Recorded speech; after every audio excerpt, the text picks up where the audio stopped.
ফোনের ক্যামেরা করলেই এই দুটো না সামনে এসে যা করে দেখো, ওরা শিখে গেছে যে ভিডিও চললে মনে হয় এইরকম নাচ দেখাতে হয়। চিকু সোনাটা কিরম দুষ্টু করছে, আর আমার ছেলেটাও সেই রকম দুষ্টু করছে। মা একটা এই খাবো, একটা ওই খাবো। চিকু একটা কলা পাকা নিয়ে বসে বসে খাচ্ছে, ছম্মা ছম্মা করে কথা বলছে। তোমরা নিশ্চয়ই বুঝতে পারছো আমার গলাটা খুব ধরা। আগের দিন রাতে আমার ভীষণ জ্বর হয়েছিল, এখনও গায়ে জ্বর আর সেই রকম গা হাত পা যন্ত্রণা হচ্ছে ঘাটে ঘাটে। কী আর করা যাবে বলো।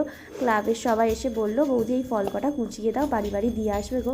তো আমি আর না করতে পারলাম না, যেহেতু পুজোর প্রসাদ আর কেউ কুটে দিচ্ছে না, তা আমি ভাবলাম আমি একটু কুটে সবাইকে দিয়ে দিই, তাহলে সবার খাওয়াটাও হবে, ফলগুলো আর নষ্ট হবে না। ওইদিকে দেখতে পাচ্ছ রান্নাঘরে ভাতের হাঁড়ি বসে আছি, রান্না করছি আর একদিকে করে ফল করছি। মনে মনে হাসি পাচ্ছিলো এই একটা সবেদা আমি কী করে সবাইকে ভাগ করে দেবো। তো যাই হোক, একটা করে রান্না করছি আর এইদিকে আমি আমটাম করছি। ডুমুর রান্না করব বলেছিলাম, কিন্তু ডুমুর রান্না করতে তো অনেকটা সময় লাগে, কোটা, সিদ্ধ করা, রান্না করা। তো যাই হোক, আমি ওইগুলোও করছি আর এইদিকে এইগুলোও করছি।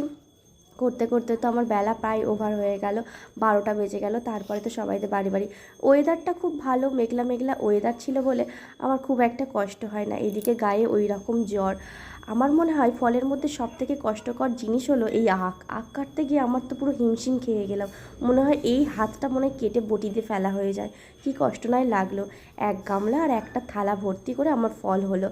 আমি সব ফলগুলো সবাইতে বাড়ি বাড়ি গিয়ে দিয়েও আসলাম। একটা কাজ তো মিটিয়ে রাখতে পারলাম। নিশ্চয়ই বুঝতে পারছো আমার গলাটা কতটা ধরেছে। আমার শরীরে কিন্তু এখনও ওই রকম জ্বর, জানি না কী করে জ্বরটা হলো। মায়ের পুজো দেখছিলাম সারা রাত ধরে, সেই জন্য হয়ে গেল। দেখো কত ফল হয়েছে, এক গামলি এক থালা। আমার ঘরেও একটা আম ছিল, সেই আমটাও কুটে কাটে নিলাম। আমি ভাবলাম দুপুরে খাওয়ার পর এই ফলগুলো খাবো, সন্ধ্যাবেলায় সেরকম কিছু আর খাবো না। ভাবছি একটু রোগা হতে হবে, তাই না? রোগা হতে গেলে একটু ফল খেতে হবে, খাবার না খেয়ে। বেদানা টেদানা কুটে আমার হাতের অবস্থা দেখেছো, পুরো কালো হয়ে গেছে। এই যে ডুমুরের তরকারি রান্না করেছিলাম আর চিংড়ি মাছের ঝাল আর উচ্ছে আলু ভাজা, বাবুর জন্য একটা ডিম সিদ্ধ দিয়েছিলাম। ডুমুরের তরকারিটা কিন্তু ও বললো ভীষণ সুন্দর হয়েছে, একদম গরম মশলাটা দিয়ে করেছি, পুরো মাংস কষার মতো। খাওয়ার পরেই নাও 3টে ওষুধ খেয়ে নিতে গেল। ওষুধ খেতে যে আমার কী কষ্ট হয়, কিন্তু শরীরে রোগ থাকলে তো ওষুধ খেতেই হবে। আর এখানে দেখো হালকাতা করেছিল বিকেলবেলায়, এত পান্তুয়া দিয়েছে। আমার ব্লগটা আমি এখানেই শেষ করি। কেমন